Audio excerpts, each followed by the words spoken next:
Ever wonder why ancient Roman or Greek coins look detailed and artistic, but medieval ones seem crude or almost cartoonish? It wasn't bad craftsmanship, it was a whole new world. Here's the shocking connection. The origins of modern trust in currency didn't start with the Romans.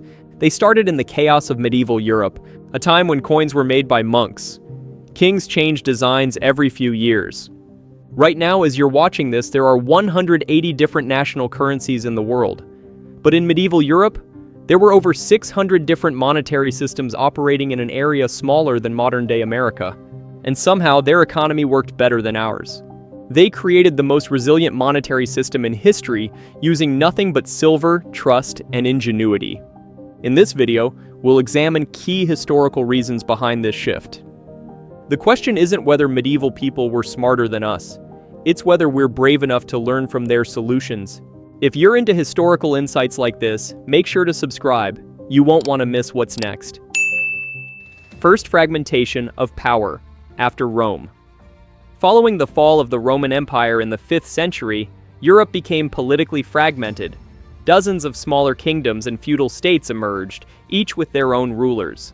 Without a centralized authority like the Roman mint, local powers issued their own coinage, often with limited resources and little standardization.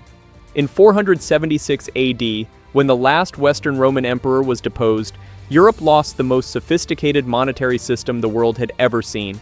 For 400 years, Roman mints had operated like a medieval version of the Federal Reserve, with standardized weights, unified designs, and quality control that stretched from Britain to Egypt.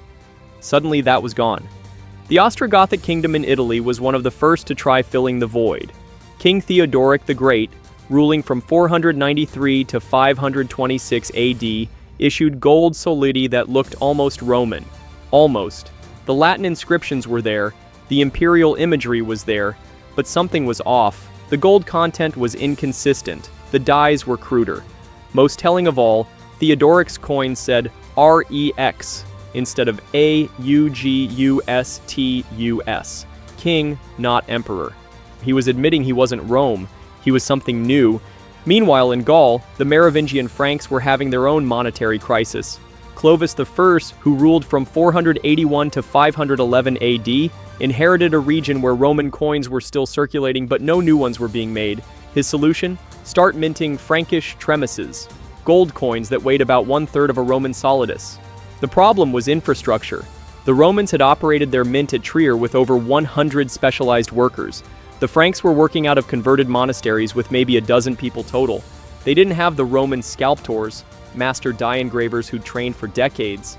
They had local blacksmiths trying to figure out how to carve tiny portraits into steel. The results were rough. Take the Visigothic kingdom in Spain. Between 580 and 711 AD, they issued gold tremises that attempted to copy Byzantine designs. But they were working from coins that had already been copied from Roman originals. It was like making a photocopy of a photocopy. Each generation got blurrier. King Leovigild's tremises from around 580 AD show fascinating details. The cross that replaced the Roman eagle was perfectly executed, but the Latin inscription Leovigildus Rex was filled with spelling errors. Not because they were illiterate, but because they were working from visual templates, not written instructions.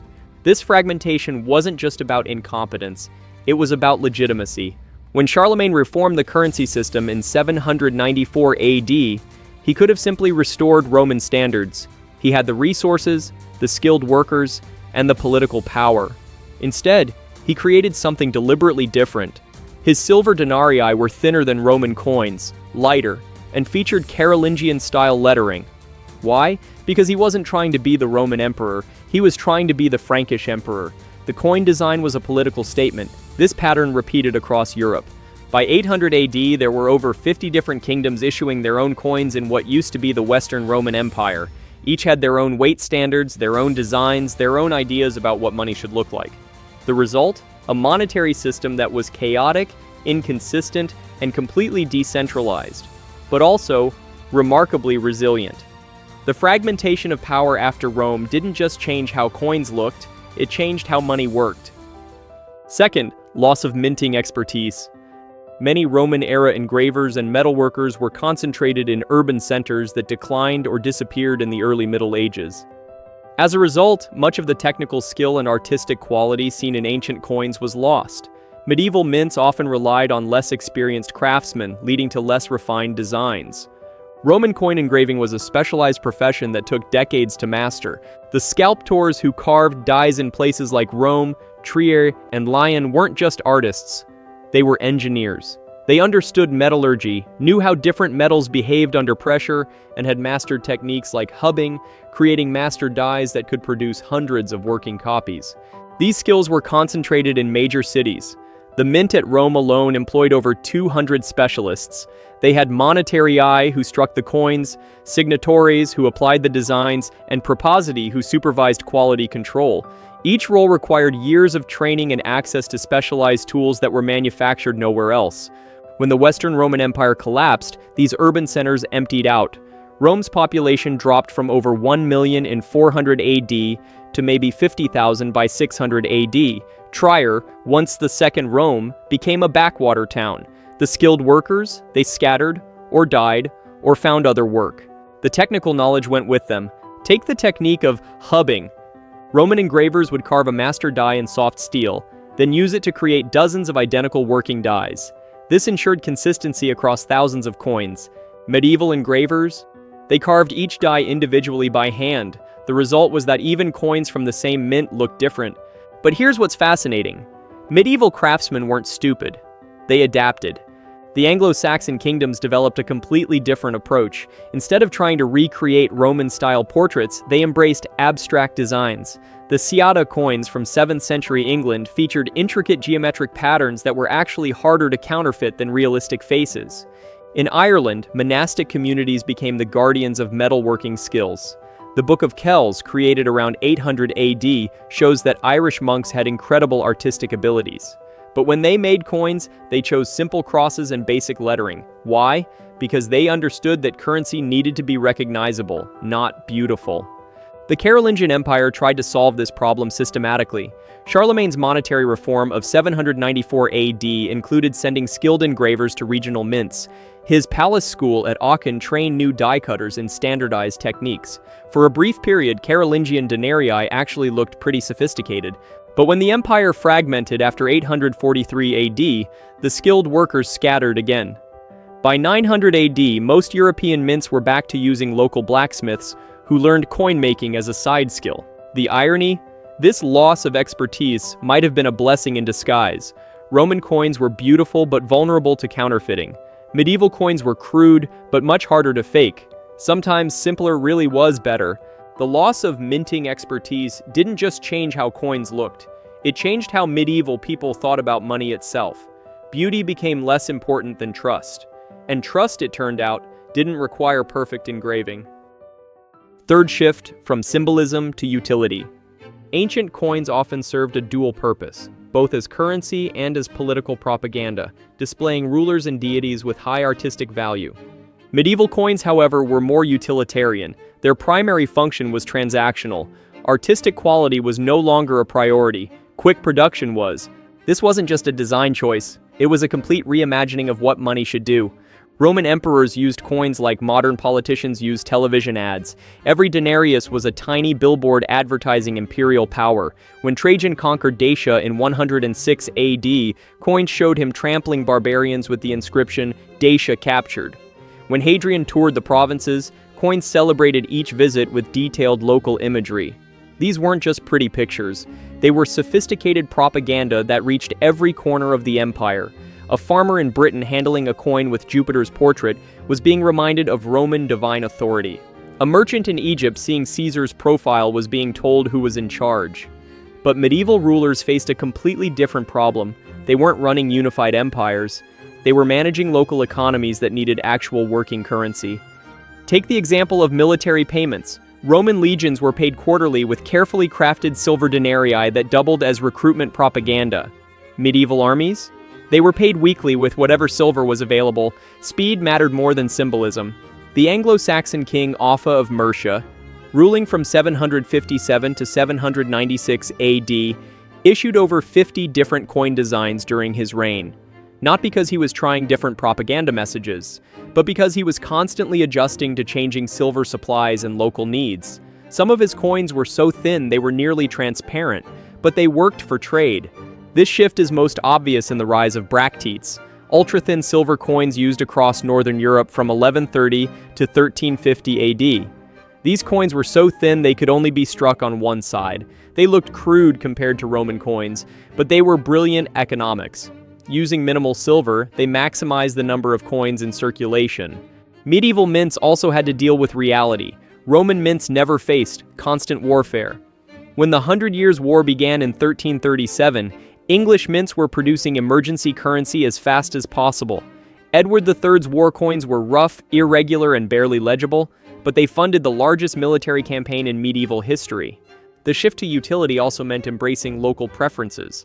Roman coins looked identical from Britain to Syria because Rome wanted to project unified imperial power. Medieval coins looked different in every region because local lords wanted to show they understood local needs.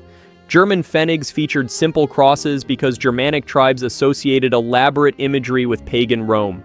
Italian denarii kept more classical designs because Italian cities still saw themselves as Roman successors. English pennies developed unique long cross designs that made them nearly impossible to counterfeit. The result? Medieval coins were ugly by Roman standards.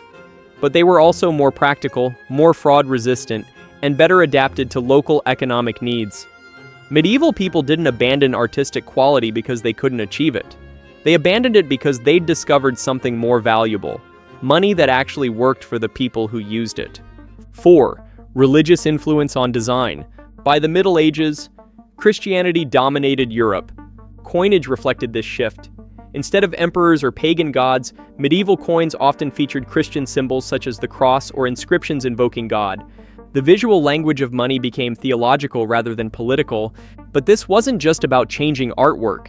It was about fundamentally redefining what gave money its power. Roman coins derived their authority from imperial power. When you held a denarius with Caesar's portrait, you were holding a piece of state authority backed by military force. The message was clear: this coin has value because Rome says it does, and Rome has the biggest army. Medieval coins worked differently. They derived their authority from divine sanction. The first major shift happened under Constantine I around 312 AD. His gold solidi featured the chi rho symbol, the first two letters of Christ in Greek. This wasn't just religious decoration. It was a revolutionary statement. Constantine was claiming that his money was backed not just by earthly power, but by God himself. This concept exploded across medieval Europe. By 600 AD, virtually every Christian kingdom was putting religious symbols on their coins. The Merovingian kings of France used crosses so extensively that their gold tremises looked more like jewelry than currency. The Lombard kings in Italy featured elaborate Christian monograms that were nearly impossible to read. These religious symbols weren't just pious decoration. They were sophisticated trust mechanisms. When Charlemagne reformed European currency in 794 AD, his silver denarii featured a simple cross with the inscription Christiana Religio, Christian religion. This wasn't propaganda. It was a guarantee. Charlemagne was telling people that God himself backed the value of their money. In a world where royal authority was constantly challenged, divine authority was more stable. The English took this concept even further. Starting with Edward the Confessor in 1042, English pennies featured elaborate long crosses that extended to the edge of the coin. These weren't just Christian symbols, they were practical tools. The cross divided the coin into quarters, making it easier to make change by cutting the coin into pieces, hence the term quarters. Anglo-Saxon coins also featured inscriptions like Dei Gratia Rex, King by the Grace of God. This wasn't just royal titling, it was economic theory. The king's authority to mint money came from God, not from earthly power that could be challenged. Religious orders also got into the minting business. The Abbey of Saint-Denis in France issued coins featuring Saint Denis himself, holding his own severed head, the symbol of martyrdom. These coins circulated because people trusted the abbey's spiritual authority more than they trusted political rulers. The irony? By putting God on their money, medieval rulers accidentally created the first truly democratic currency, because divine authority, unlike imperial authority, couldn't be conquered or overthrown. It could only be believed in or not. 5. Local mints and regional standards. With no empire to regulate currency, mints were operated by local rulers, city-states, or church authorities. This led to a wide variety of designs, weights, and inscriptions. Even within the same country, coins varied greatly from region to region, contributing to the irregular appearance of medieval currency. The scale of this chaos was staggering. By 1100 AD, there were over 400 different minting authorities operating across what we now call Germany alone. The Holy Roman Empire was supposed to control currency standards, but in practice, every duke, bishop, and wealthy merchant with enough silver was making their own money. The Archbishop of Cologne minted coins with St. Peter holding keys. 50 miles away, the Count of Berg issued pfennigs with a completely different cross design. Another 50 miles, and you'd find the merchants of Soest creating their own civic currency with a unique city seal. Each mint developed its own quirks. The city of Augsburg, famous for its banking families, created incredibly thin silver pfennigs that weighed barely 0.8 grams. Meanwhile, the Dukes of Bavaria preferred chunky deniers that were twice as heavy. A merchant traveling from Augsburg to Munich needed a scale, not just to weigh goods, but to figure out what his money was actually worth. Church authorities added another layer of complexity. The Abbey of Corvey in Saxony issued coins featuring Saint Vitus with his distinctive rooster symbol. The Bishop of Würzburg preferred Saint Kilian holding a bishop's staff. These weren't just religious preferences. They were competing currency brands. People trusted different saints in different regions. The English system shows how regional standards could work within a single kingdom. King Edgar's monetary reform of 973 AD established standardized weights across England, but allowed regional mints to use different designs. The result?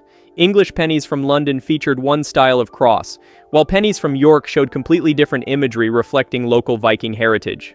France developed perhaps the most chaotic system of all. The Capetian kings theoretically controlled royal mints, but feudal lords maintained their own currency rights. The Count of Champagne issued deniers for the famous Champagne fairs. The Duke of Normandy created coins that looked more English than French. Southern lords near the Mediterranean made currency that resembled Italian designs more than Parisian ones. Italian city-states turned regional minting into an art form. Venice created the grosso, a large silver coin that became the international standard for Mediterranean trade. Florence responded with the Fiorino d'Oro, a gold coin so trusted that merchants from London to Constantinople preferred it over their own currency. Genoa, not to be outdone, developed its own unique silver system that dominated Black Sea commerce. The fascinating part? This monetary chaos actually worked. Medieval merchants developed sophisticated exchange systems that could handle hundreds of different currencies. They created the first international banking networks, not despite the regional variety, but because of it. Local mints weren't a sign of medieval incompetence. They were proof of medieval innovation. Each region was experimenting with different approaches to creating trustworthy currency. The irregularity that looks chaotic to us was actually the foundation of modern international finance. 6. Shortages.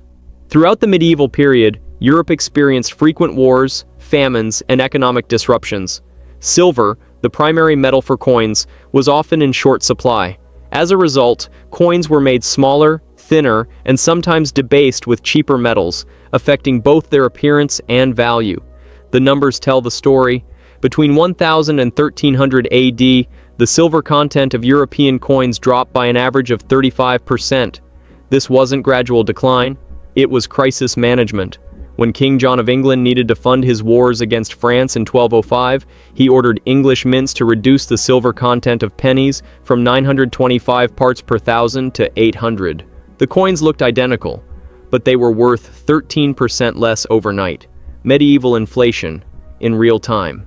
The Black Death of 1347 to 1351 made everything worse. When 1/3 of Europe's population died, the labor shortage was catastrophic.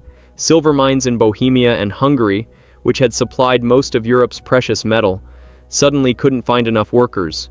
Production collapsed. English records from 1348 show the dramatic impact. Before the plague, the London Mint processed about 200 pounds of silver per month. After 1348, maybe 60 pounds, if they were lucky.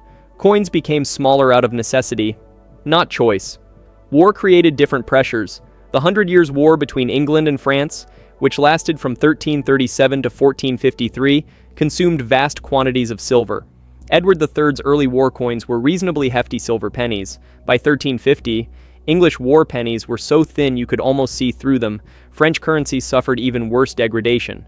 Philip VI started the war with silver deniers containing about 4 grams of silver. By 1350, during the darkest period of French defeats, deniers contained barely 1.5 grams. French soldiers were literally being paid with silver-plated copper. But the most extreme example comes from Hungary during the Ottoman invasions of the 15th century. King Matthias Corvinus, desperate to fund his armies, issued necessity money made from melted church bells and stolen silverware. These emergency coins were rough, irregularly shaped, and absolutely essential for keeping his kingdom from collapsing. Resource shortages also created innovation. German mints during the 13th century developed bracteates, coins so thin they could only be stamped on one side. This wasn't artistic choice, it was brilliant economics. Using half the silver, they could produce twice as many coins. The discovery of new silver sources could dramatically change regional economics. When rich silver deposits were found in the Harz Mountains around 1150, Saxon coins suddenly became much heavier and more elaborate. Local rulers had access to fresh silver, while their neighbors were still struggling with shortages. Climate change made shortages worse. The medieval warm period from 950 to 1250 AD allowed mining operations at higher altitudes. But when the Little Ice Age began around 1300, mountain mines became inaccessible for months each year. Silver production became seasonal, and coins reflected that instability. Medieval people learned to live with currency that constantly changed in size, weight, and purity. They developed sophisticated testing methods, scratch tests, bite tests, weight comparisons, because trusting the appearance of money could bankrupt you. Economic instability didn't just make medieval coins look different, it made medieval people think differently about what money actually was. 7. Anti-counterfeiting techniques. To prevent clipping and forgery, some mints deliberately issued coins with irregular shapes or marks. These ugly features helped identify tampering or unauthorized minting. While they may look crude, these characteristics served a functional purpose in preserving monetary integrity. Medieval counterfeiting was a massive industry, and medieval mints fought back with weapons that would make modern cryptographers jealous. The problem was everywhere. By 1200 AD, an estimated 20% of silver coins in circulation were either clipped, debased, or completely fake. Clipping meant shaving silver off the edges, a crime so common that medieval merchants carried scales everywhere. Professional counterfeiters operated workshops that could fool even experienced money changers. English mints developed the most sophisticated response. Starting with Henry II in 1180, English pennies featured long crosses that extended all the way to the coin's edge. This wasn't religious decoration, it was anti-tampering technology. If someone clipped the edges, the cross would be visibly damaged. You could spot a clipped coin instantly. But counterfeiters adapted, so mints got more creative. The city of Augsburg issued coins with deliberately irregular edges called spindle thalers. These weren't manufacturing defects, they were security features. Each genuine coin had a unique edge pattern that was nearly impossible to replicate. Forgers could copy the design, but they couldn't copy the specific irregularities. Flemish mints went even further. Their coins featured tiny secret marks called privy marks hidden in the design. The mint master at Bruges might place a microscopic dot under the third letter of an inscription. Only he knew the exact location, making forgery almost impossible without inside knowledge. Some techniques were surprisingly sophisticated. The Bishop of Liège issued coins with intentionally asymmetrical designs. The cross on one side was slightly off-center compared to the portrait on the other side. This asymmetry was deliberate, and incredibly difficult for counterfeiters to measure and replicate accurately. German mints developed verification punches, tiny marks added after striking that could only be applied with official tools. These marks were so small they were barely visible, but mint officials could spot them with magnifying devices. It was medieval watermarking. The most ingenious system came from Venice. Venetian grossi featured edge lettering, tiny inscriptions around the rim that were added during the minting process. Counterfeiters could create fake designs on flat surfaces, but adding text to curved edges required specialized equipment that only official mints possessed. Medieval people also developed testing rituals that became part of daily commerce. The bite test checked silver purity. Genuine silver was softer than copper or tin. The ring test involved dropping coins on hard surfaces. Pure silver had a distinctive sound that experienced merchants could recognize instantly. Some mints embraced chaos as security. The Abbey of St. Gall issued coins where no two pieces looked exactly alike. Each die was hand-carved with slight variations, making systematic counterfeiting impossible. Forgers couldn't create templates when every genuine coin was unique. By 1300 AD, medieval anti-counterfeiting had become so sophisticated that it was actually harder to forge medieval coins than Roman ones. Roman coins were beautiful and consistent, but consistency made them easier to copy. Medieval coins were ugly and chaotic, but chaos was their strength. The weirdness of medieval coins wasn't incompetence. It was the world's first cryptographic currency system. If you judge medieval coins by ancient standards, you'll miss what they were really for. To understand their value, you have to understand their context. And once you do, these irregular coins stop looking primitive and start making sense. See you on the next video.